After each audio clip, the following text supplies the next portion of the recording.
괄호. 자, 지금부터 듣는 이곡 괄호의 귀대면 녹화 방송을 시작하도록 하겠습니다. 네, 괄호의 독자, 관객, 그리고 시청자, 청취자 여러분들 모두 안녕하세요.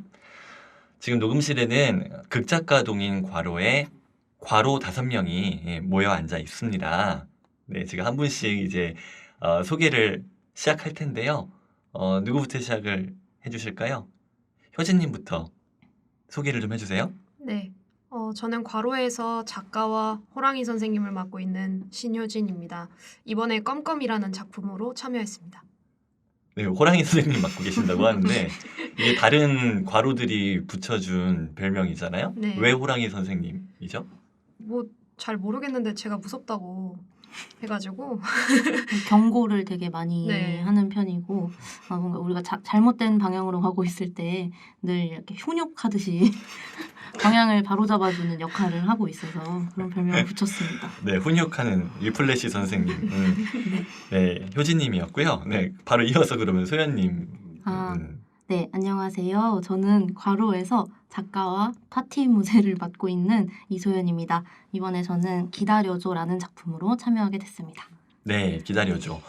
파티무새라는 말 굉장히 낯선데 파티무새라는 별명은 누가 지어주셨나요? 제가 지었는데요. 네. 그 소연 작가가 맨날 이제 저희 뒤풀이나 뭐 파티나 이런 거 같이 좀 하자고 이렇게 맨날 그 얘기만 해가지고 그러니까 마치 모든 행사를 뒤풀이를 위해서 하는 것처럼 네 그거를 바라고 제일 말을 많이 해가지고 네, 네. 파티문세라고 한번 지어봤습니다. 네, 오늘 녹음 끝나고도 또 파티가 예정되어 있다라고. 아유, 이런 시국에 파티는 아니고요.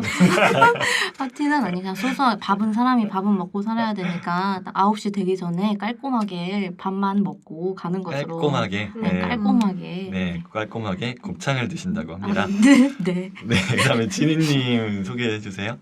네, 안녕하세요. 저는 괄호에서 작가와 스톱워치를 맡고 있는 김진희입니다. 이번에 손님이라는 작품으로 참여했습니다. 스타워치요? 네.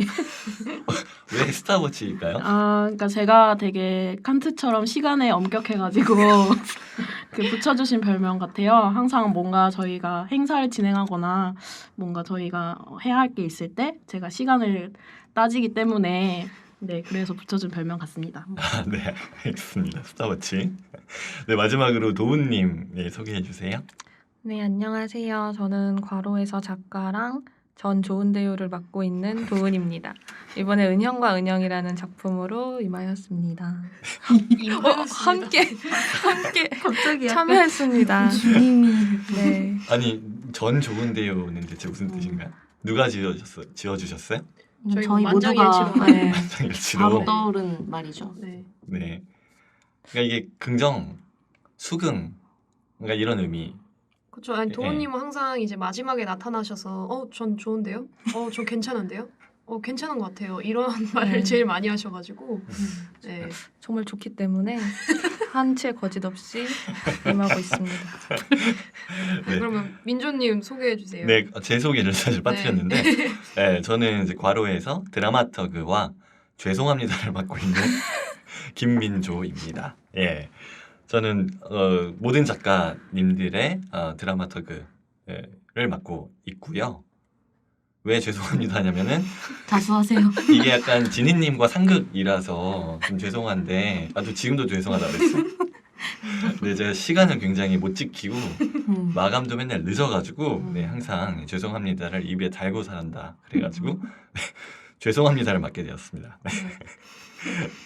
근데 이게 굉장히 생각보다 녹음이 좀 긴장이 많이 되는데 여러분들은 어떠세요?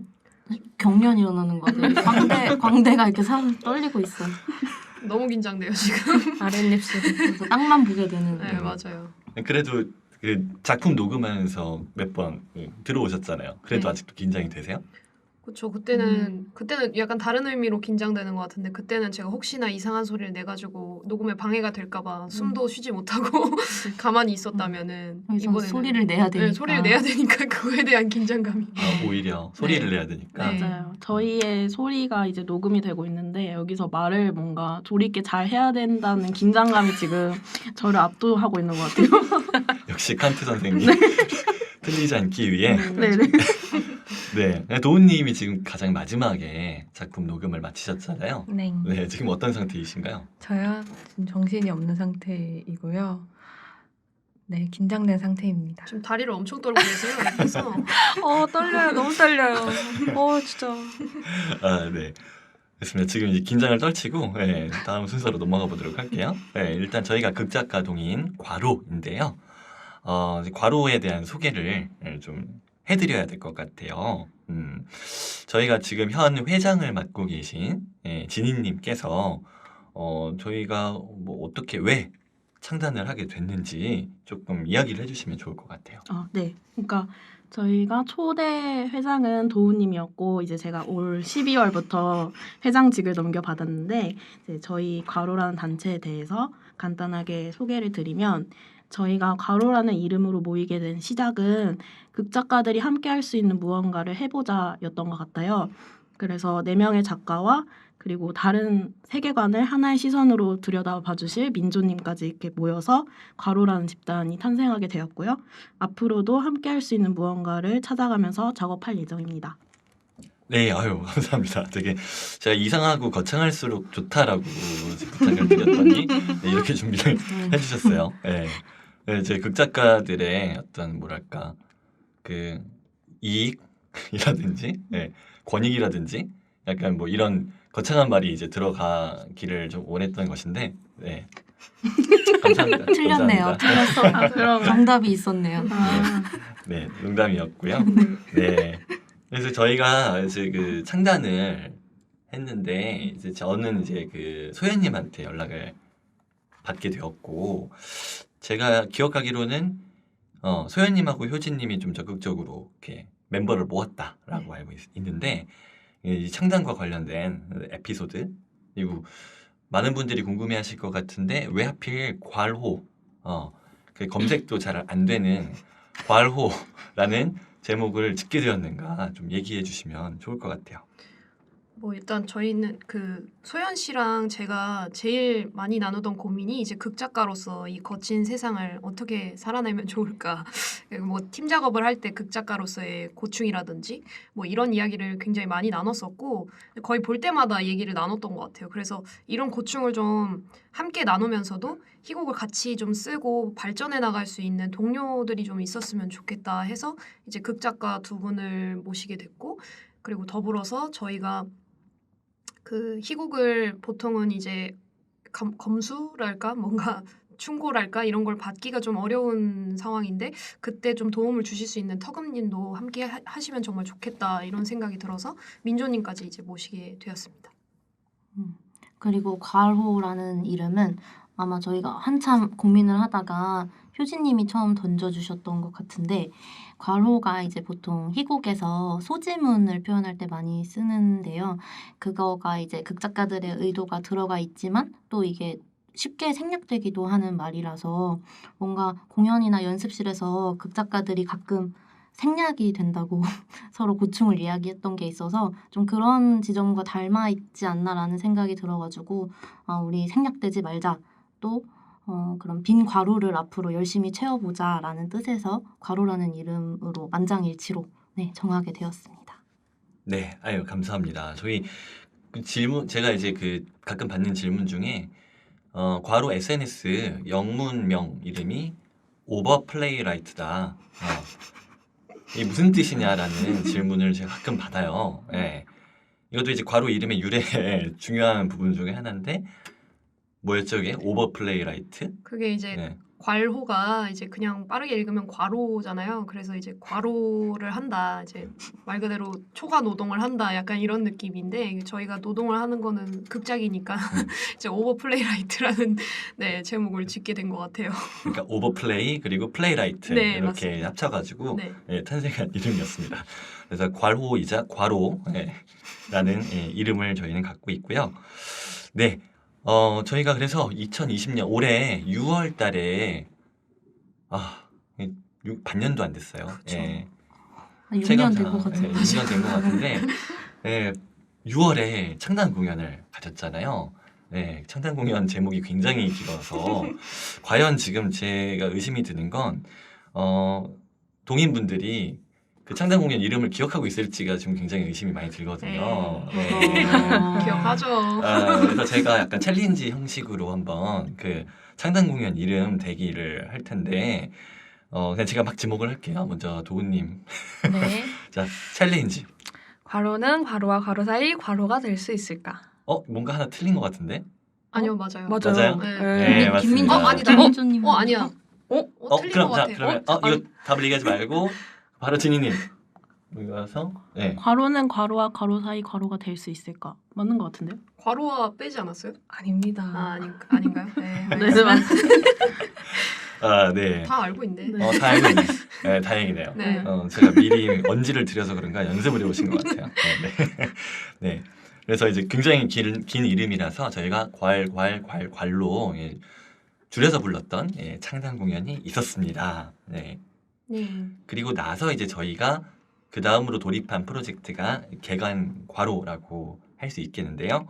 자연스럽게 저희 개관괄호 희곡 메일링 서비스 얘기로 넘어가면 좋을 것 같아요. 일단은 개관괄호가 무엇인가 조금 소개를 해드릴 필요가 있을 것 같은데 이거는 그렇죠. 그 초대 회장님께서 맡아주시면 좋겠습니다.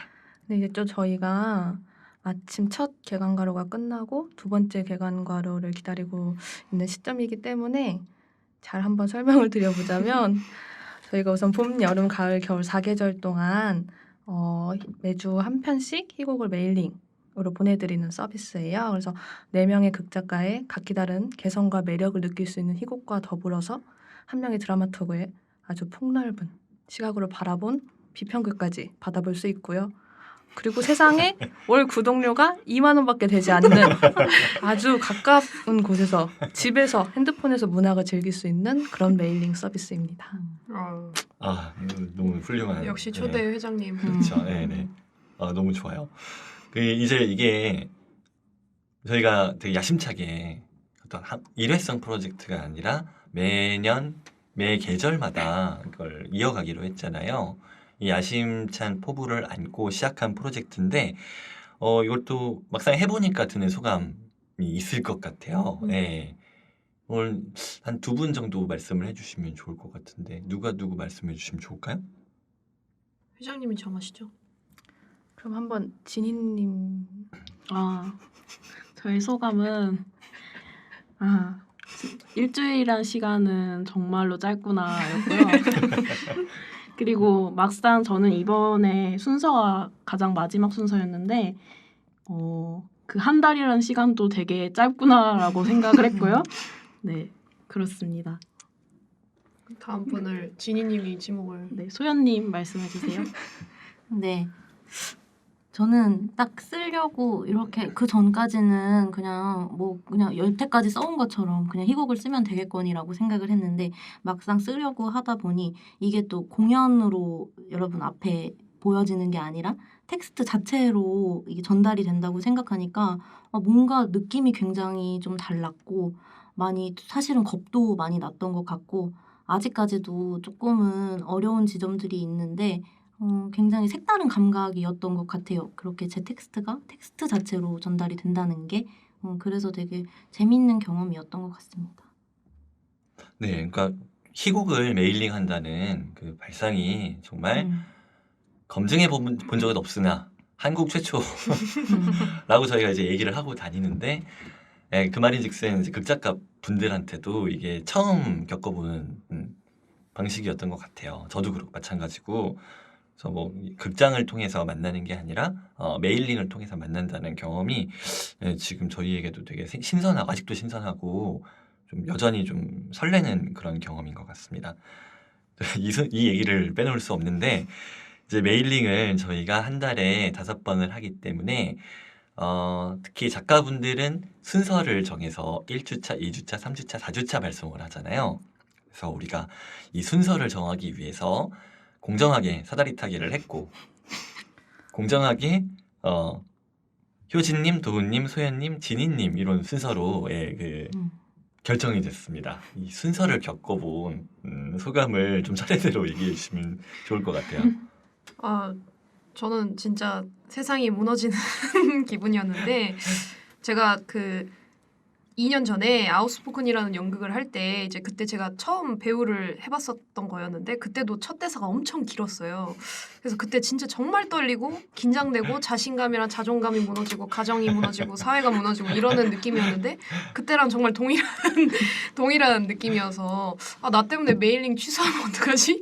이런 생각을 진짜 많이 했던 것 같아요. 근데 아이고. 릴레이 때는 좀 좋았어요. 왜냐면 제 맘대로 할 수 있었기 때문에 릴레이 땐 괜찮았지만 처음에 이제 10분이고 이제 발송을 하는 게 좀 말 그대로 그 소연님이 말씀하셨던 것처럼 텍스트 자체로 이제 보여드리는 거기 때문에 그게 엄청 긴장이 많이 되더라고요. 네, 그래서 세상이 무너지는 기분이었다. 네. 네. 그래서 껌껌을 써가지고 1주차에 효진님이 발송을 하셨고요. 그 다음 타자가 2주차 도훈님이셨는데요. 네. 저는 처음에는 저도 되게 저는 오히려 처음이 재밌었던 것 같아요. 그러니까 10분 희곡 쓸 때는 크게 부담감 느끼지 않고 그냥 생각했던 거를 썼었는데 이제 릴레이 희곡 할 때가 정말 예상치 못한 이야기가 와가지고 이거를 어떻게 해야 하나. 하지만 또 제 뒤에는 또 2명이 더 있고 하니까 이걸 어디까지 가면 좋을까 이런 고민을 좀 했었습니다. 근데 뭐 2번째 괜찮았습니다. 저는. 네. 전 좋은데요. 네. 역시. 이거 구독자가 아닌 분들을 위해서 조금 이해를 돕자면 저희가 이 10분 희곡 메일링 하고 나서 그 다음 달에 릴레이 희곡이라는 걸 진행을 했었거든요. 똑같은 순서였어요. 그래서 여기서도 이제 효진님이 첫 번째로 피를 보고 그 다음에 한 명씩 이어가다가 마지막 타자인 진희님께서 고스란히 이제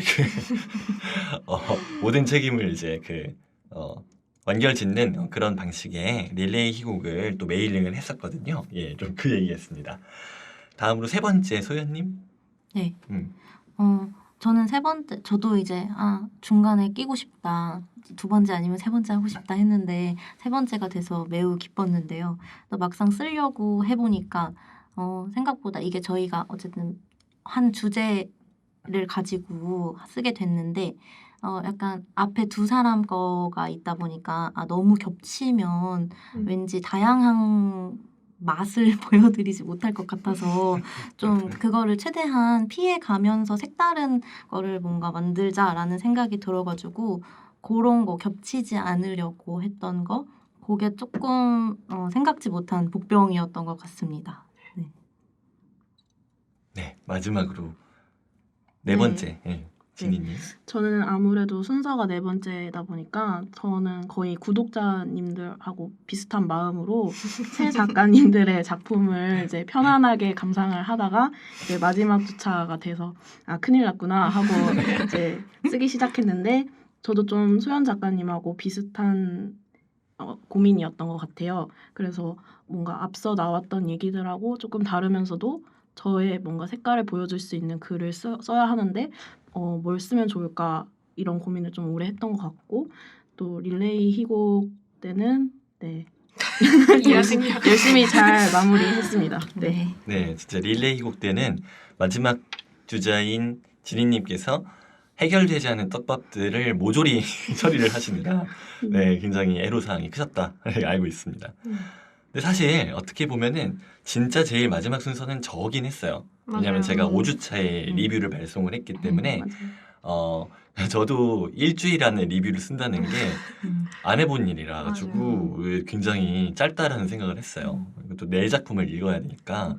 네, 근데 또 또 신선했고 저도 이번에 통합 리뷰를 약간 자아분열 비평식으로 작성을 하면서 나름 좀 재밌는 것도 있었어요. 그래서 저희가 이제 이미 인트로가 벌써 되게 많이 길어져가지고 소개는 여기서 마무리를 하고 그 다음에 이제 녹음실에서 있었던 이야기들을 나눠보는 시간으로 넘어가도록 하겠습니다. 네, 그러면 진짜로 배우님들과 녹음 스튜디오에서 작업해본 이야기에 좀 넘어가도록 할 텐데요. 여기 재밌는 에피소드가 많을 것 같다고 생각을 해요. 우선 캐스팅 이야기를 조금 하지 않을 수가 없는데 지금 모르시는 분들을 위해서 작가님들이 각자 이 캐스팅 상황 좀 이야기를 해주시면 좋을 것 같은데 먼저 효진님의 껌껌은 어떤 배우분들이 출연하시나요? 네, 껌껌에서는 그 껌파리 역할의 김신록 배우님, 그리고 껌떼기 역할의 라소영 배우님, 그리고 지문의 안창현 배우님 이렇게 참여를 해주셨습니다. 네. 그다음에 두 번째 은형과 은영. 네, 은영과 은영에서는 최희진 배우님, 라소영 배우님, 최재경 배우님 함께하고 계십니다. 네, 감사합니다. 그다음에 기다려줘. 네, 기다려줘에서는 안창현 배우님, 최희진 배우님, 심효민 배우님이 참여하셨습니다. 네, 마지막으로 손님. 네, 손님은 최세경 배우님, 심효민 배우님, 그리고 지문의 김신록 배우님 참여해 주셨습니다. 네, 감사합니다.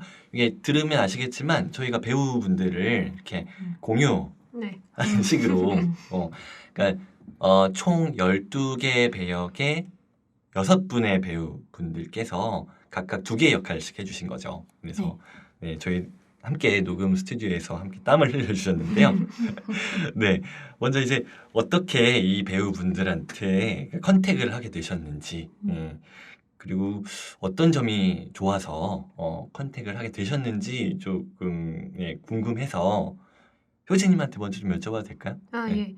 저는 그 라소영 배우님은 그 창단 공연 괄괄괄괄 때 송으로 함께 했던 배우님이신데요. 그 제가 낭독 공연 김현재 작가님의 매립지에서라는 작품을 이제 보게 되었는데 그때 이제 어떤 지친 노동자의 모습이 있다는 것을 알아가지고 그 이미지가 좀 반복되는 노동을 하는 껌떼기와 좀 일치를 할 것 같다. 그리고 이제 어쨌든 저희가 공유를 하게 되었기 때문에 그 이미지가 일치하는지 또 도훈님한테 여쭤보고 도훈님이 이제 괜찮다고 하셔서 그래서 이제 캐스팅을 하게 되었고요. 뭐 신록 배우님은 뭐 말해 뭐 하겠습니까? 좀 통통 튀면서도 이제 좀 밉지 않고 좀 밝은데도 좀 쓸쓸한 것 같은 그런 느낌이 있었으면 좋겠다고 생각을 했고요. 좀 여러 가지 바리에이션이 가능하신 배우님을 좀 모시고 싶었는데 신록 배우님이 아무래도 좀 적합하지 않나라는 생각이 들어서 솔직히 좀 될까 하면서 여쭤봤는데 이제 흔쾌히 응해 주셔서 함께 하게 되었습니다. 네. 그리고 창현 배우님 같은 경우에는 소연 배우님께서 이제 모셔오신 분인데 네, 그렇죠. 근데 지문이 워낙 그 좀 딱딱했으면 좋겠다는 그 생각이 있었는데 창현 배우님이 그걸 너무 잘 소화를 해주셔서 그 부분을 되게 좋아하게 된 것 같아요, 제가. 네.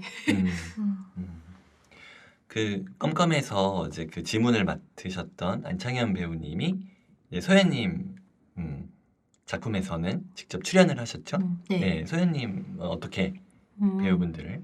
저는 처음에 이제 안창현 배우님을 캐스팅을 했던 거는 제가 그 전에 18년도에 작품을 같이 했었는데 그때는 고등학생 역할이었어요. 근데 같이 연습을 진행하고 공연 무대에 서신 모습을 보니까 어떤 순수함이 있다라는 생각이 들었고 또 낭만이 있다는 생각이 들었어요. 그래서 제가 필요했던 역할이 제가 상상하는 그 윤우의 역할이 좀 순수하면서도 낭만이 있는 소년이어서 뭔가 잘 맞을 것 같다는 생각에 바로 연락을 드렸었고 또 희진 배우님 같은 경우에는 사실 그 도은님이 먼저 연락을 취하셔서 모셔오셨는데 저도 이제 전에 다른 워크숍에서 함께 한 적이 있었어요. 그래서 안 그래도 저도 뭔가 생각을 했었는데 팀에 들어오게 되셔가지고 사실 제가 대본을 쓰기 전에 이제 희진 배우님이 도은님 작품에 나온다 이거를 알고 있어가지고 사실은 염두에 두고 그 역할을 조금 쓴 면이 있습니다. 네, 정말 계획이 다 있었구나. 아. 그럼요. 이런 얘기 처음 듣는 것 같아요. 그러네. 이미 쓸 때부터 조금 그러게요. 염두에 두고 있었다는 네. 거구나. 네네. 그렇죠? 그리고 또 누구 한 분 빼먹지 않았어요? 심효민 배우님은 원래 저기 진희님 작품에서 그 캐스팅이 되셨는데 저도 효민 배우님이랑도 맞네 다른 작품을 함께 한 적이 있었는데 그때도 굉장히 뭔가 통통 튀면서도 또 목소리 톤이 굉장히 낮고 약간 묵직함이 있으시고 또 저는 이제 작품상 뭔가 그 작품에 등장하지 않고 계속 언급되는 남편이라는 사람과 연결이 될 수 있으면 좋겠다라는 생각을 했었어요. 그래서 효민 배우님이 갖고 있는 그런 어떤 묵직함과 좀 다정함 이런 게 지문에 잘 어울릴 것 같아가지고 네 그래서 캐스팅을 하게 되었습니다. 네, 감사합니다. 그러면 자연스럽게 또 이제 최희진 배우님을 모셔왔던 도은님으로 넘어가 볼까요? 네. 저는 우선은 작품을 쓰고 나서 2명의 여성 인물이 나오다 보니까 이 2 여성 인물이 이미지가 좀 대비되는 배우들이 함께 했으면 좋겠다라는 생각이 있었고 또 하나는 이번에는 뭔가 어떤 사심을 채울 겸 제가 또 대학로에서 이 여배우 나오면 무조건 본다. 약간 이런 게 있어요. 제 여배우 덕질 리스트에서 한번 찾아봤는데 마침 최희진 배우님이랑 라소영 배우님이 그 이 작품에서 제가 원하던 이미지랑 잘 맞아가지고 아주 팬심으로 연락을 드렸었는데 잘 맞아떨어져서 함께하게 되었고요. 그리고 세경 배우님 같은 경우는 지문을 우선 여성의 목소리로 읽혔으면 좋겠다라는 감각이 있었는데 세경 배우님 목소리가 되게 차분하세요. 그래서 너무 작품에 잘 어울려서 같이 함께하게 되었습니다. 네, 뭔가 되게 상황이 되게 잘 맞아떨어진 그런 부분이 있네요. 네, 그럼 마지막으로 진희님. 네, 저는 일단 최세경 배우님 같은 경우는 이전에 뭐 낭독 공연이랄지 공연을 했을 때 같이 작업을 한 적이 있었는데 이번에 20대 여자가 나오는 극을 쓰고 싶다라고 생각을 했을 때 그분이 먼저 떠올랐어요. 그래서 갖고 계시는 목소리 컬러감이 되게 밝고 조금 통통 튀는 면도 있으신 것 같아서 잘 어울리겠다 싶어서 이제 캐스팅을 했고요. 그리고 심효민 배우님 같은 경우는 이제 이 남자 역할이 계속 역할이 바뀌어가지고 누구를 캐스팅하면 좋을까 고민이 되게 많았는데 이제 이소연 작가님이 저 전작에 함께 연습하셨던 심효민 배우님을 추천을 해주셔가지고 만나게 됐는데 이제 효민 배우님께 여쭤보니 그런 역할들을 많이 해오셨다고 하시더라고요. 그러니까 뭐 멀티처럼 여러 역할을 수행하는 그래서 굉장히 즐겁게 작업을 할 수 있었고 또 더불어서 이제 지문에 참여해주신 김신록 배우님도 그게 분위기를 되게 잘 살려주신 것 같아요. 그래서 목소리도 되게 경쾌하시고 통통 튀는 면이 있어가지고 네, 잘 만든 것 같습니다. 네, 그 손님에서 효민 배우님이 총 몇 번 변화하시죠? 5번이던가요? 네, 그런 것 같아요. 5번 정도의 5번이죠? 역할이 네. 네, 그러니까 10분 안에 5번, 그러니까 평균 2분당 한 번씩 다른 사람이 되는 그 역할을 굉장히 잘하시더라고요. 저도 옆에서 마법. 지켜보는데 역시 배우분들은 진짜 대단하다라는 생각을 했어요. 네, 그래서 되게 정말 좋은 캐스팅이다라고 저도 생각을 했는데 그 지문 해설을 맡아주신 분들이 저희 네 작품마다 조금씩 또 다르게 지문을 읽어주신 것도 맞아요. 저는 되게 재밌는 관전 포인트라고 생각을 하거든요. 손님의 김신록 배우님께서 읽는 그런 지문 해설 방식하고 또 기다려줘의 방식하고 되게 달라요. 그러니까 그 각각 해설을 어떻게 어떤 톤으로 발음하거나 연기할 것이냐 이 차이도 되게 재미있으니까 나중에 들어보시는 분들 해설에도 귀를 기울여 주시면 좋을 것 같습니다. 네. 또 이게 막상 스튜디오에서 녹음을 한다는 게 이제 극장에서 연습을 하는 거랑 굉장히 또 달랐을 것 같은데 연극 연습과 녹음 연습 차이가 좀 어떤 차이가 있었을까요? 그리고 약간 요 안에서 뭔가 실수나 애로사항 같은 것들도 있었을 것 같은데 이제 그런 것도 좀 얘기를 해주시면 좋을 것 같아요. 일단은 그 뭔가 저는 약간 이게 낭독 공연이랑 비슷하지 않을까라고 생각을 하고 접근을 했는데 사실 전혀 그렇지 않았고 약간 좀 더 전혀. 어나더 레벨의 네. 뭔가 완전 다른 느낌의 무언가를 한 것 같은 이거는 좀 더 곱씹어봐야 무언지 정확하게 알 수 있을 것 같지만 어쨌든 좀 이 사운드로 전달이 된다는 것이 생각보다 굉장히 섬세한 작업이고 그래서 연극에서 어쨌든 행동으로 보여줄 수 있는 거를 이제 소리로 다 대체를 해서 상상을 하게 만든다는 것이 좀 어려웠던 것 같고요.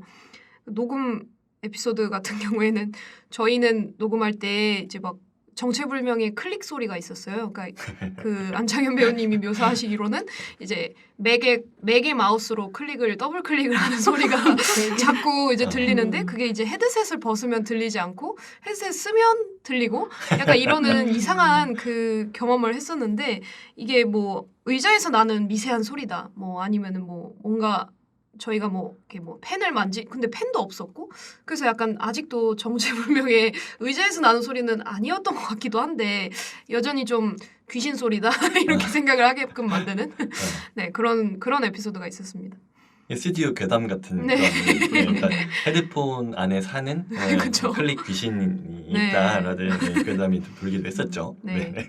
네, 그게 좀 잘 녹음하다가도 클릭 소리 때문에 이제 맞아요. 약간 좀 당황했던 그런 기억이 있었고요. 또 소연님도 뭔가 에피소드가 있었던 것 같은데요.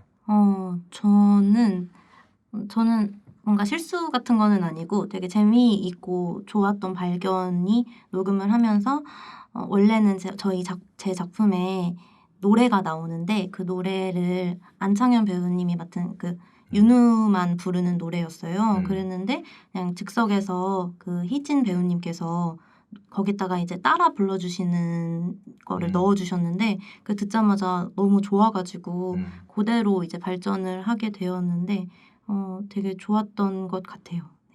그게 미리 약간 가이드된 게 아니었군요. 약간 네. 즉흥적으로 따라 부르신. 네네. 네. 뭔가 그냥 하셨는데 너무 네. 좋아가지고 그리고 다들 되게 좋게 들어가지고 그걸 그대로 살리게 된 케이스였던 것 같아요. 네. 맞아요. 저도 그 장면 되게 좋아해요. 맞아요. 기다려줘에서 음. 같이 처음에 같이 시작하는 게 아니라 이제 그 윤우가 먼저 부르고 마치 도와주듯이 미지가 그 뒤이어 부르는 약간 맞아요. 그런 장면인데요. 굉장히 좀 아름답기도 하고 뭔가 슬프기도 하고 그런 장면이었어요. 네, 이게 좀 그런데 그런 장면이 역시 배우분의 기지로 즉흥적인 연기로 이루어졌다니까 재밌네요.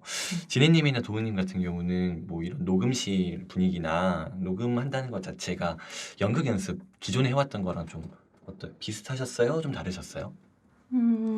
완전히 달랐던 것 같은데 완전히. 네, 그러니까 배우분들께서도 이게 보여줄 수 있는 게 없고 오직 소리로만 전달을 해야 되니까 이 감정이 잘 드러났으면 좋겠는데 그거를 어떻게 표현하면 좋을까에 대한 고민을 각자 같이 했던 것 같아요. 네. 각자도 하면서 또 모였을 때도 하고 네 그래서 확실히 연습실에서 연습하던 그 감각이랑은 완전 달랐던 것 같아요.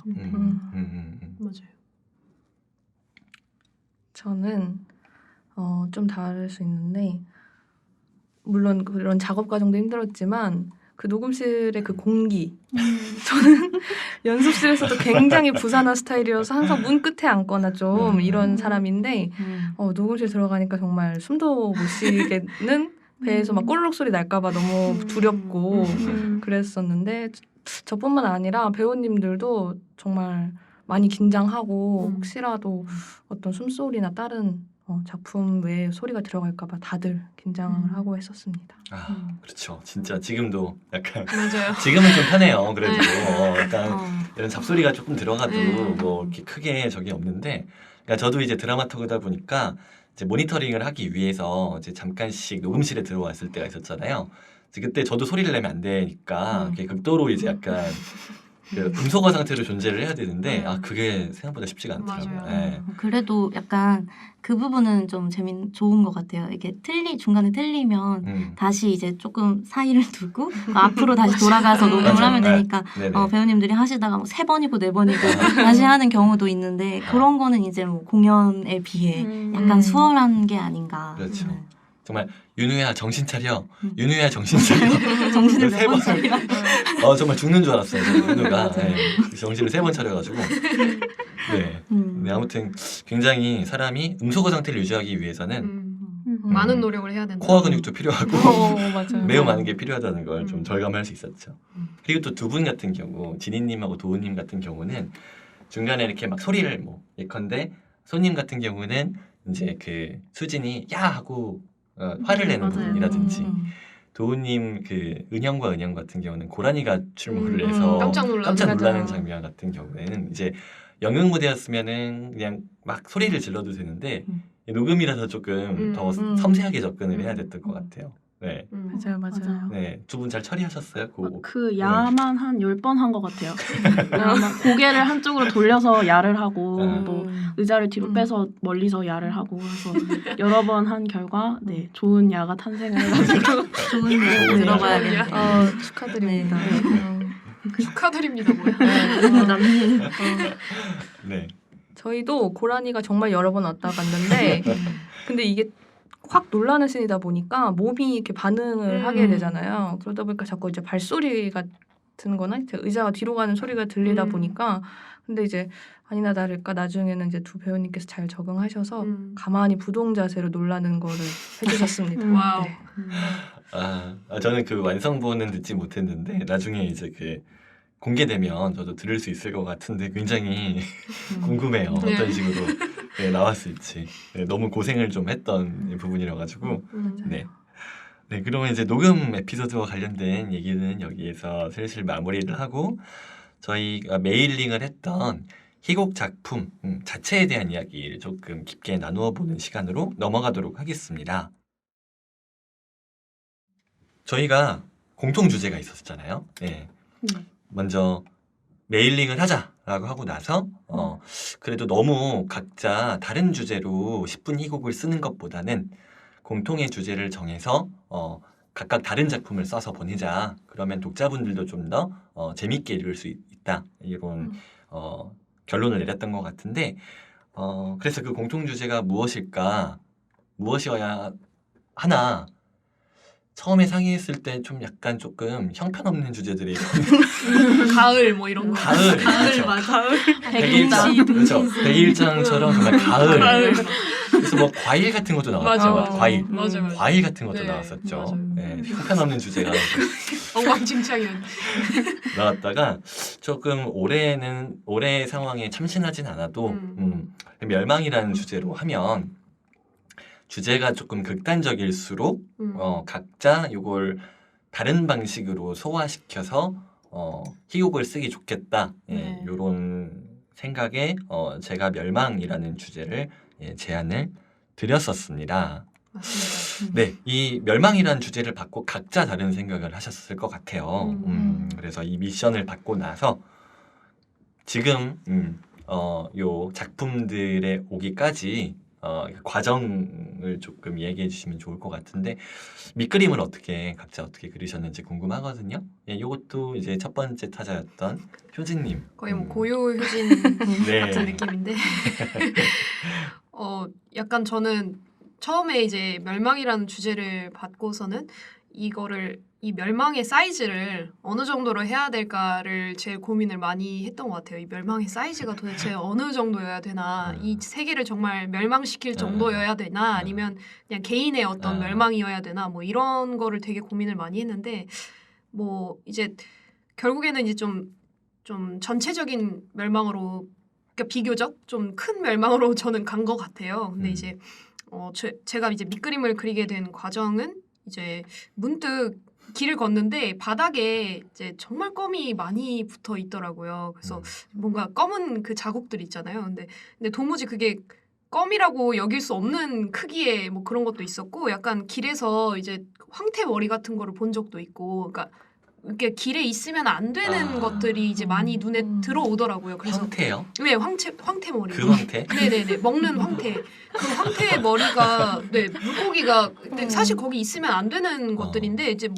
있더라고요. 그런 것들이. 그러니까 한번 눈에 띄기 시작하니까 그런 것들이 좀 보이면서 이게 물론 이제 뭐 쓰레기를 생각하면 별로 이상한 게 아닐 수도 있지만 저는 약간 그게 좀 이상하게 느껴졌고 요즘엔 특히 이제 환경이나 이런 문제에 조금 관심을 갖게 되면서 쓰레기를 버릴 때도 되게 제가 뭔가 아 이거는 내가 없어져야 뭔가 내가 1인분을 좀 줄여야 뭔가 이 멸망을 막을 수 있지 않을까 이런 생각이 이제 요즘에 좀 들었는데 이게 좀 멸망이라는 게 조금 결국엔 좀 자멸로 이어지는 게 아닌가라고 생각을 했고 근데 이제 현대 사회가 좀 복잡하다 보니까 이게 자멸을 초래하는 요소가 좀 많이 복잡할 거다라고 생각이 들었어요. 그러니까 뭐 파는 행위, 사는 행위, 뭐 떼는 행위, 뱉는 행위 뭐 이런 것들이 모두 연결돼서 이제 멸망을 초래하는 게 아닐까라고 생각이 들어서 도저히 이제 해답을 낼 수 없는 느낌이 저는 조금 있었어서 그런 걸 좀 비관적이지만 좀 표현해 보려고 했었던 것 같아요.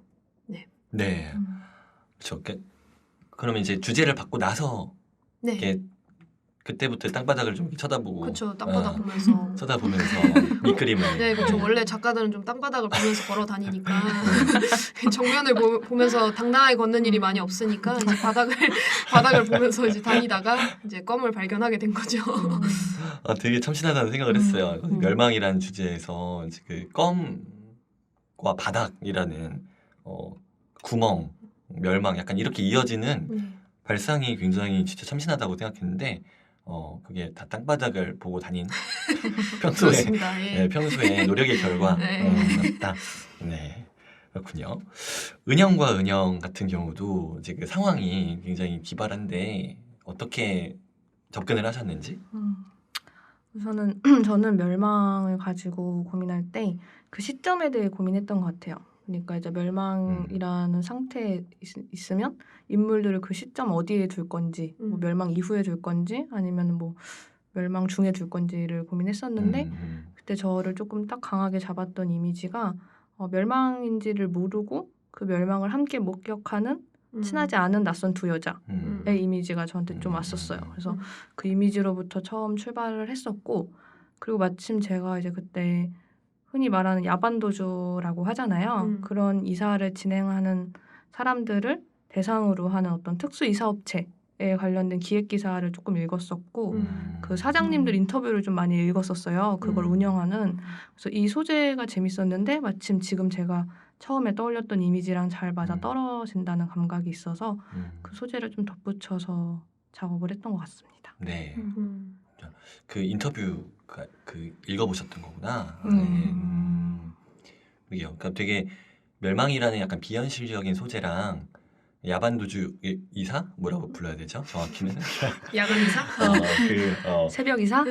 굉장히 현실적인 소재랑 이게 만났다는 게 저는 되게 기발했다고 생각을 했거든요.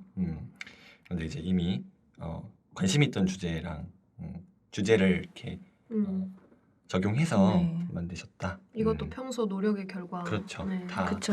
작가들이 보이지 않는 노력. 네. 소연님이 지금 약간 긴장을 하고 계신 것 같은데. 땀이 지금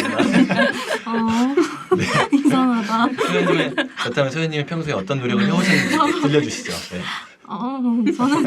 저는 이 주제를 받고 저는 약간 백일장을 막 많이 나가본 건 아니지만 이렇게 뭔가 주제가 딱 주어지면 이제 버릇처럼 제일 먼 이미지를 해서 시작하고자 하는 그 욕구가 있어요. 왜냐면 좀 돋보여야 하고 좀 달라야 한다는 그 강박 때문에 어떻게 해야 좀 뭔가 그럴듯하면서 멸망의 얘기를 할 수 있을까 그런 생각을 했는데 그래서 처음에는 좀 안 써본 거를 해보고 싶어서 아예 그냥 좀 맞짱 뜨는 느낌으로 SF로 좀 써볼까 막 그런 생각도 했었어요. 그냥 진짜 지구가 멸망하고 뭐 그런 것도 생각을 했는데 근데 결국에는 돌아 그냥 제 안에 있는 얘기로 오게 되더라고요. 그래서 저는 아무래도 늘 좀 개인에 대한 이야기를 많이 가게 되는 것 같아서 결국 좀 어떤 개인의 세계의 멸망을 이야기하게 됐던 것 같고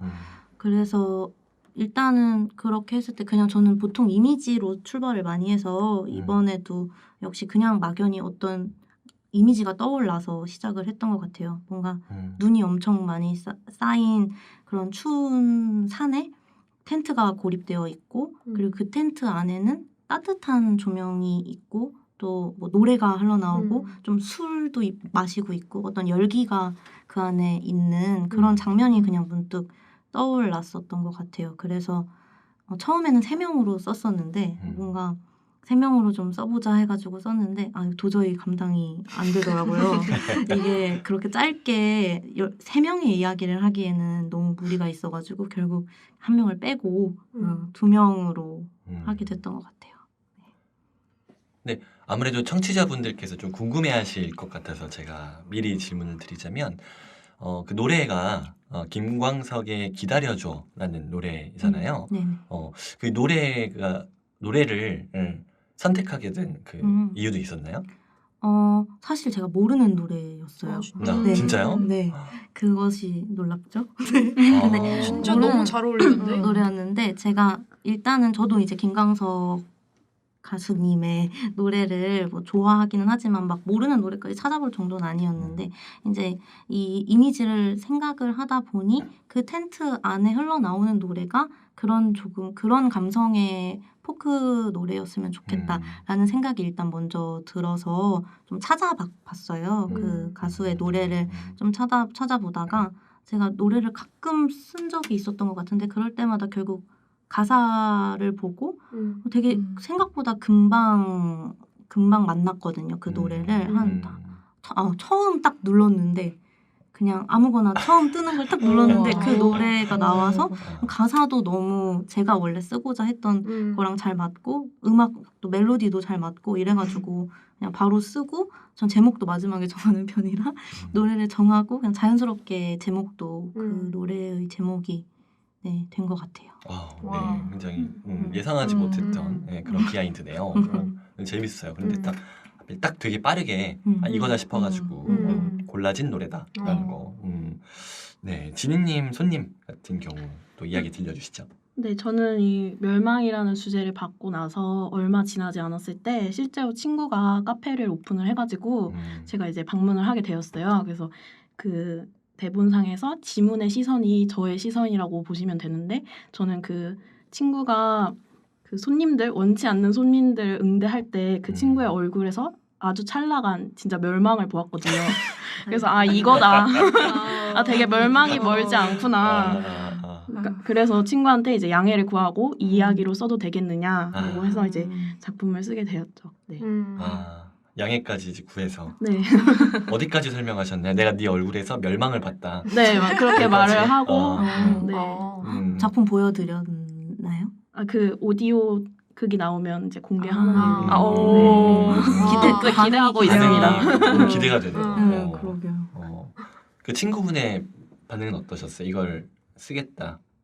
너무 좋아하더라고요. 자기가 이렇게 힘든다는 거를 뭔가 객관화해서 다시 뭔가 들을 수 있다고 하니까 너무 재밌을 것 같다라고 하고 실제로 거기 나왔던 저희 대본상에 나오는 여러 손님들 중은 대부분 그 친구가 얘기해줬던 혹은 제가 그때 방문했을 때 실제로 왔던 손님들이거나 네, 그걸 다 반영을 해서 만들어냈던 것 같아요. 네.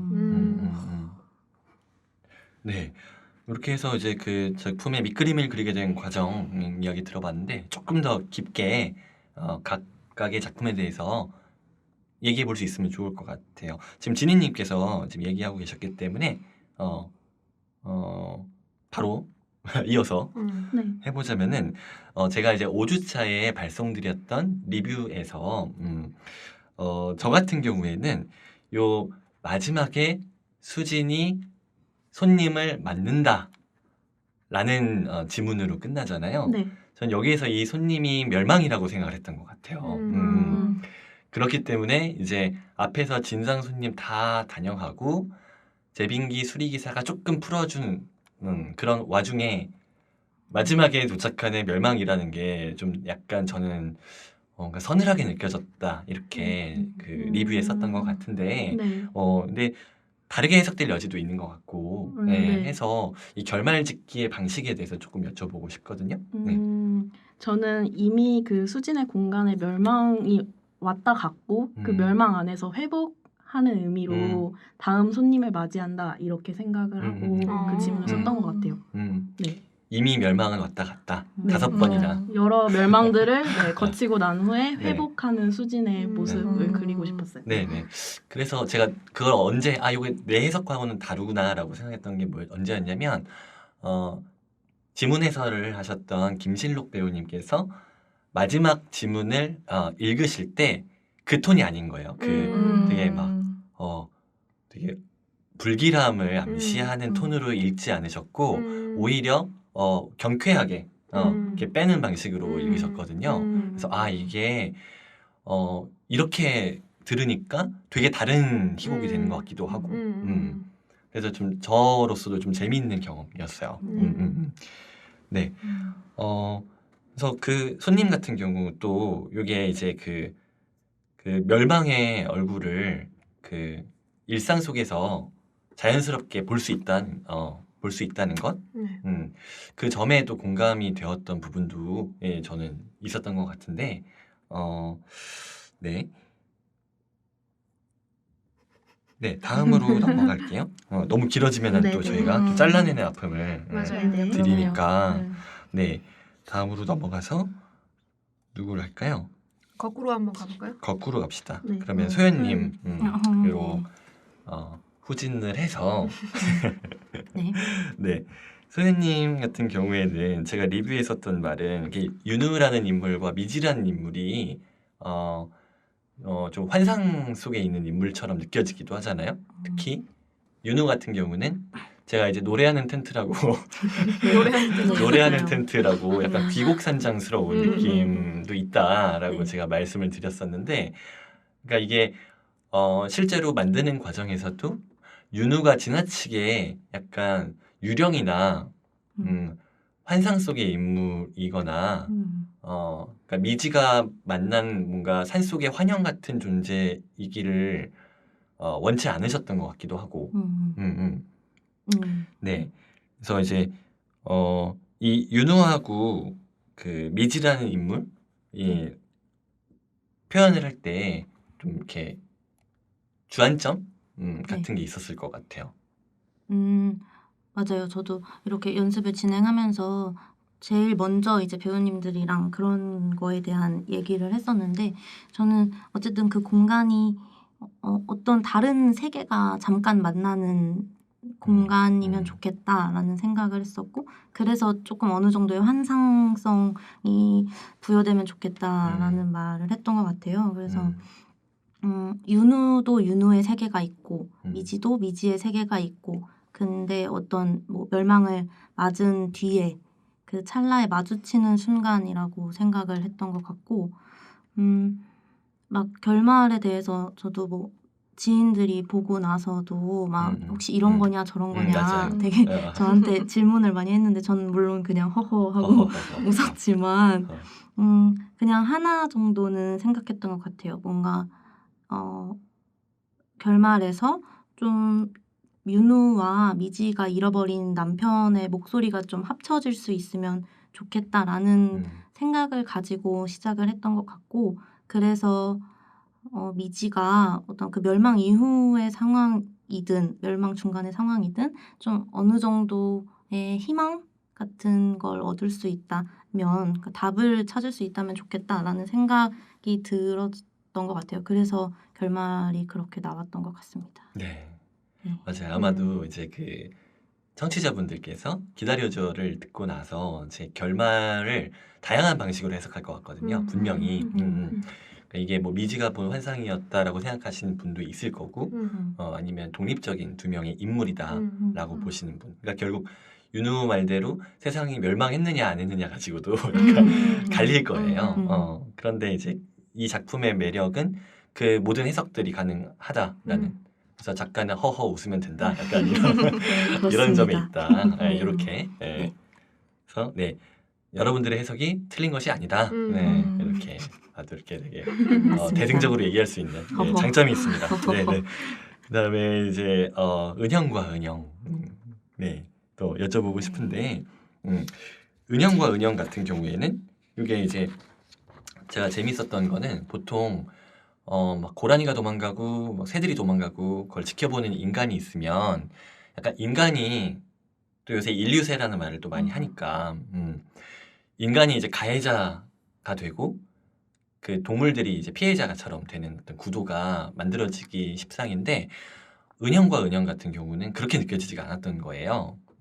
오히려 은영과 은영이 그 동물들처럼 그러니까 이제 그 간밤을 틈타서 도주하는 그 동물들과 비슷한 위치 혹은 좀 유대감을 느끼는 위치에서 무사히 도망가기를 이렇게 바라고 기원하는 요런 그림들이 되게 좀 유니크하다고 생각했었거든요. 그래가지고 제가 이제 그걸 리뷰에도 썼었고 제가 이제 좀 확신하지 못했던 게 요 그 맨 마지막에 깜빡이는이 아니라 두 개의 핸드폰 불빛으로 그 동물들을 비추고 있는 이 장면이 약간 그 나비 조명 그 터널의 나비 조명 같다라고 저는 했었는데 정답은 아유, 아주 네. 귀신같이 아주 캐치하시 장난이고요. 그것까지 저는 사실 몰랐는데 아 진짜요? 근데 그 풍경이랑 마지막에 이렇게 이어지는구나 읽는 사람들한테라는 생각이 들어서 저도 그 리뷰를 보고 네. 다시 생각해보니 좋았던 것 같아요. 그렇게 읽히는구나. 네. 아니었던 것으로. 이런 겁니다. 네. 아 좋은 것 같아요. 아, 이게 네. 진짜 아, 좋아요. 참 좋아요. 네. 참 좋아요. 참 좋아요. 이게 이거입니다. 좋지 않나요? 네. 좋지 않나요까지 네. 발전했습니다. 네. 네. 그 마지막 그림을 어떤 식으로 어떤 모습으로 상상을 하셨나요? 그 동물들이 도망가고 은영과 은영이 함께 그거를 바라보면서 서 있는 이 장면의 느낌이 좀 네. 어떤 모습으로 다가갔으면 음. 좋겠다고 생각하셨는지? 근데 사실은 정말 무서울 수도 있는 상황이잖아요. 네. 그렇게 멸망 직전에 어떤 불길한 이미지들인데 그것을 바라보는 은형이랑 은영이가 그 대사에서도 그렇지만 정말로 그들이 굉장히 나약한 동물들이 잘 갔으면 좋겠다라고 말하는 말 그대로의 진심을 가진다고 생각을 했고 또 하나는 이 은영과 은영을 읽는 독자분들도 이 두 여자가 목적지가 어디든 간에 잘 도착했으면 좋겠다라는 감각으로 바라보실 거라는 생각을 전 좀 했어요. 그게 제 마음이기도 했고 그러다 보니까 어떤 고란이나 새 그리고 은영이랑 은영 이 두 가지가 같이 엮여서 마지막 이미지를 그려내지 않았나 싶어요. 네, 맞아요. 되게 뭔가 마음이 좀 따뜻해지는 쪽이었던 것 같아요. 이게 불길하게 느껴진다기보다는 그래서 실제 녹음하실 때도 약간 그 은영과 은영을 맡으셨던 배우분들에게 약간 되게 불안하고 불길한 느낌보다는 좀 더 그런 느낌을 넣지 않고 연기를 하셨던 것 같거든요. 맞아요. 맞아요. 그래서 녹음할 때 처음에 네. 어쨌든 배우님들이 갑자기 스릴러처럼 분위기를 확 잡으시는 거예요. 처음 맞아요. 연습할 때. 그래서 그러니까요. 정말 재밌고 정말 궁금하긴 한데 이건 아닌데 싶어서 네. 많이 얘기를 배우님들과 나눴었습니다. 네. 결말 처리 방식에 있어서 많이 얘기를 나누시고 또 이제 뭔가 또 좀 신선한 느낌으로 나온 것 같아서 네. 저도 좋았던 것 같아요. 옆에서 보기에. 그리고 마지막으로 네. 껌껌 같은 경우는 껌껌 같은 경우는 뭐 앞에서도 얘기를 하셨지만 이게 제가 리뷰에서 사회주의 희곡이다. 알고 보면 사회주의 희곡이다. 왜냐면 이제 이 껌이라는 게 아까 그 정말 황태머리처럼 뭔가 그 자리에 바닥에 있지 않을 것 같은 어떤 물건들이기도 하지만 그 뭔가 퇴적된 것이기도 하지만 대사를 보면 이게 되게 껌이 쉽게 팔리고 사고 팔고 버리고 이런 물건들이다라는 점도 중요하게 이제 봤던 거죠. 그래서 약간 소비 자본주의 막 그런 빠른 속도 속에서 막 되게 빠르게 쓰레기가 되어가는 어떤 것들이 바닥에 다 눌러붙어서 이 시대의 화석처럼 남는 그런 느낌. 그런 이미지가 저한테는 그려졌었거든요. 그래서 좀 이런 이 어떤 사회주의성에 대해서 해명을 좀 해명할 건 없고 빨간 희곡이 맞고요. 저는 약간 제 요즘 최근에 진짜 그런 생각을 많이 하게 되는 것 같아요. 그러니까 환경을 위한 운동 이런 것도 사실은 뭔가 상품을 만들거나 하잖아요. 에코백이나 뭐 텀블러나 이것도 사실은 환경에 그렇게 좋은 영향을 끼치지는 않는 것 같고, 그러니까 저는 약간 그런 무기력함을 좀 자주 느꼈었는데, 그럼 내가 어떻게 해야 될까? 뭘 해야 될까? 뭘 해야지 좀 환경에 도움이 될 수 있을까? 이런 생각을 많이 하면서도 또 막 재활용 쓰레기들이 사실은 재활용이 안 되고 있다. 뭐 이런 것들도 목격을 하게 되고 이러니까 그러면 도대체 어떤 방법으로 이거를 타개를 해야 되는 걸까? 이런 생각을 요즘에 특히 많이 하게 되다 보니까 다 자연스럽게 좀 빨간 결국엔 자본주의가 문제다. 약간 이런 느낌으로 이제 가게 됐는데, 그 자본주의도 문제지만 사실 어떤 해답을 갖고 있지 않은 우리들도 조금, 그러니까 이제껏 생각하지 않았던 그걸 좀 그냥 당연하게 생각하면서 지나왔던 우리들도 좀 문제인 것 같다라는 생각을 했고, 그래서 이제 껌떼기가 이제 마지막 장면에서 껌떼기가 껌을 떼려고 하는 것을 이제 껌파리가 도와주면서, 사실 도와준다는 건 굉장히 좋은 행위인데 그게 결국에는 멸망을 초래하게 되잖아요. 네. 그것도 역시 약간 좀 복잡한 면에서 우리의 문제들과 많이 얽혀 있다라고 생각을 했고, 네. 그래서 이제 화석이라고 얘기해 주신 게 저는 되게 좋았어요. 음. 네, 그게 약간 제가 말하고 싶었던 어떤 그 정말 버려지고 그냥 쓰이고 쉽게 망가지는 것들의 모든 것이기도 하지만 결국에는 뭔가 우리가 도우려고 하는 무언가들도 다 멸망을 굉장히 비관적인 네, 메시지긴 하지만 약간 그런 느낌이 아니었나. 그리고 사소한 것을 그냥 사소하게 내버려 두는 것도 사실은, 그러니까 전혀 신경 쓰지 않고 지나가는 것들도 멸망을 초래할 수 있다. 약간 이런 느낌의 아주 작은 거. 그러니까 멸망이 좀 거대하게 오지 않는다는 느낌이었던 것 같아요. 네. 네네. 되게 의혹이 사실이었던 것으로 드러났고, 네. 각자 멸망이란 주제를 진짜 이렇게 전혀 다르게 네 분이 전혀 다르게 어떻게 이렇게 안 겹치고 근데 그건 이제 아무래도 저희가 1주, 2주, 3주, 4주 순차적으로 메일링을 보내다 보니까 아까 소연님께서 말씀하신 것처럼 나는 좀 다르게 겹치지 않게 또 그런 걸 찾아가면서 각자 자연스럽게 스스로의 개성이 나온 것 같다는 생각도 들었거든요. 네, 그래서 마지막으로 저희가 작가님들이 서로의 작품에서 좀 제일 이렇게 마음에 들었던 그 장면을 꼽아주시고 네. 왜 마음에 들었는지 좀 네. 이렇게 서로 얘기해주면 좋을 것 같아요. 효진님께서 도우님의 그 은영과 은영에서 좀 제일 좋았던 장면. 들으시면은 알게 되시겠지만 긴 그 호를 여기도 너무 마음에 들었고 이제 아무래도 이제 제가 그 새가 날아가고 고라니가 이제 떼지어 뛰어가는 거를 바라보는 은영과 은영의 모습이 가장 이제 마음에 들었는데, 이제 보통 이제 멸망의 징조가 생기면은 가장 예민한 동물들이 먼저 떠난다는 얘기가 있잖아요. 근데 그게 이 장면을 통해서 은영과 은영도 그런 예민하고 기민한 존재가 된 것 같은 느낌이 들었어요. 그러니까 어떤 그냥 일반의 피해자성에서 좀 벗어나서, 그러니까 뭐랄까, 약자의 그 모습에서 좀 그러니까 약자긴 하지만 아까 은조 민조님이 말씀하신 것처럼 섞였네요. 민조님이 말씀하신 것처럼 그 이 두 사람이 그 동물과 인간이라는 그 경계를 좀 무너뜨리면서 다 같이 이 멸망을 피해 도망가는 어떤 하나의 무리로 보여서 그게 정말 좋았던 것 같아요. 네. 네, 뭔가 이렇게 꼬리를 물고 이어나가면 좋을 네. 것 같은데 도우님께서는 소연님 기다려줘에서 제일 베스트. 네.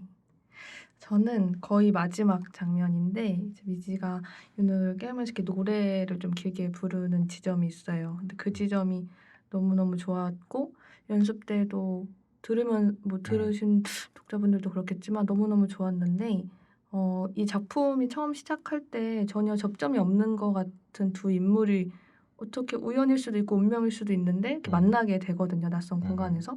그리고 나서 막 서로 각자의 이야기를 하다 보니까 이 두 사람이 안 이어질 것 같다라는 좀 감각이 있었어요. 짧은 희곡인데. 근데 이렇게 마지막에 제가 말한 장면쯤에는 어떤 이 인물들이 현재 무언가를 같이 공유하고 있다라는 감각이 확 왔던 것 같아요. 저는 그 장면에서. 그리고 아까 소연님이 말했지만 노래도 저도 처음 듣는 노래였는데 작품의 결이랑도 너무너무 잘 맞아서 그 장면이 되게 인상 깊었었습니다. 네. 자, 그다음에 소연님께서 이제 진희님 손님에서 네. 좋았던 부분. 진희님 작품에서는 일단은 그 남자가 맡는 모든 캐릭터들이 일단 되게 매력적이었는데 그래서 장면도 장면이지만 캐릭터들이 특히 그 중에 처음으로는 그 중년 남자 캐릭터가 정말 자기 말만 하는 그 캐릭터가 정말 어디에 있는 사람을 여기 데리고 온 것 같아서 약간 골 때려 이러면서 되게 재밌게 봤었고 또 마지막에 등장하는 수리기사도 좀 매력적이라고 생각이 들었는데 그 수리기사가 진짜 드디어 이제 커피를 좀 마시고 또 맛있다고까지 하는데 결국 이 사람도 손님이 아니라는 게 저도 약간 그 주인공한테 이입이 돼서 너무 쓸쓸한 감정이 많이 들어서 되게 좋았던 것 같고 또 그거와 열애로 그 심효민 배우님께서 그 카페라고 발음하시는 게 그게 굉장히 매력적이어서 저도 이제 녹음을 들어보진 못했는데 꼭 나오면 들어보고 싶다는 생각이 들었습니다.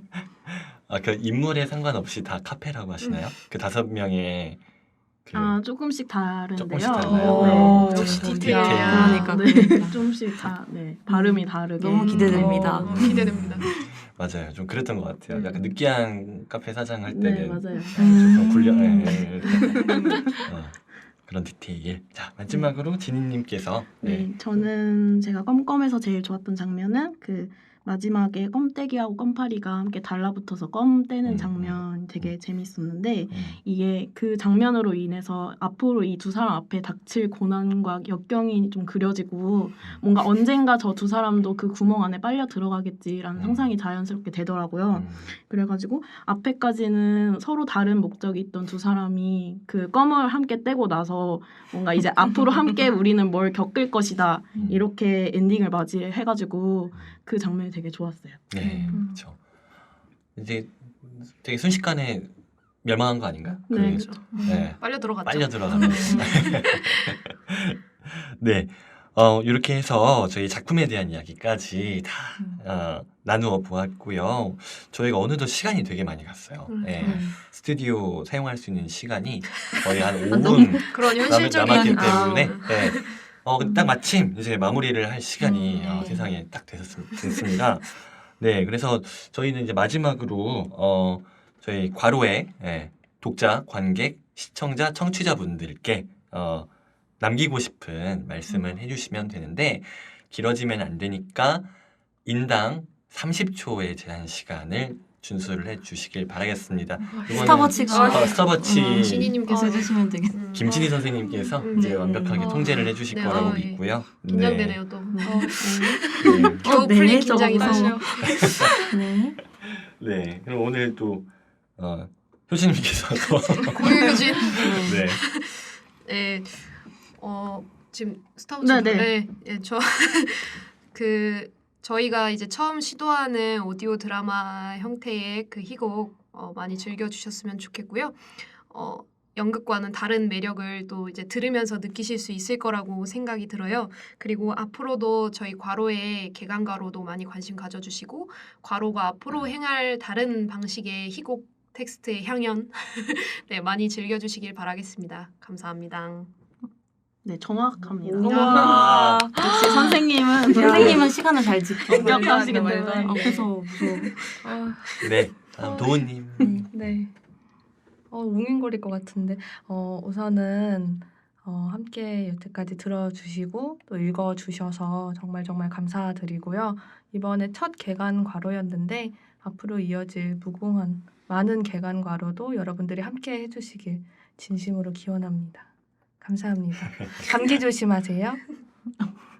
마지막 감기 조심하세요. 좀 넘치지 않았어요? 아니요 아직 못 하는데 네. 어머. 네. 모자란. 네. 와, 완벽하다. 네. 다음으로 네. 저기 당황했어. 시간 안다. 지금 시간 가고 죄송합니다. 있어요. 여러분들 이렇게 만나보니까 너무 좋았고, 그리고 저는 그 앞으로도 이런 식으로 점점 더 뭔가 소통을 많이 하고 싶어요. 아직까지 그런 거를 어떻게 만나야 하는지를 생각을 하고 있지만, 좀 더 적극적인 방식으로 이렇게 소통할 수 있는 기회가 있으면 너무 좋을 것 같습니다. 사랑합니다.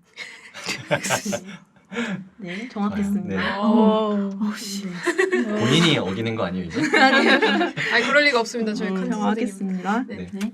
네, 그 저희 오디오극 많은 기대해 주시고 또 많이 들어주셨으면 좋겠고요.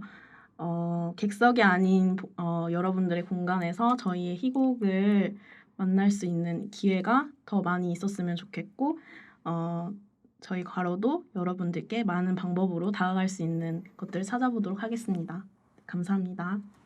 네. 와. 네. 역시 저도 하셔야죠. 하셔야죠. 한마디를 하자면은 제일 시간 안 지키는. 네, 개관 과로는 어쨌든 극작가들이 꾸준히 멈추지 않고 글을 쓰기 위해서 시작된 프로젝트이기도 한 것 같아요. 네, 지금 코로나 상황에서 극작가들이 글을 이제 보여줄 수 있는 소통할 수 있는 창구를 잃어버리는 것들이 가장 위험하다고 생각을 하는데 저희가 꾸준하게 개관 과로를 통해서 독자분들 만나고 또 들어주시고 감상평 남겨주시면 참 좋을 것 같습니다.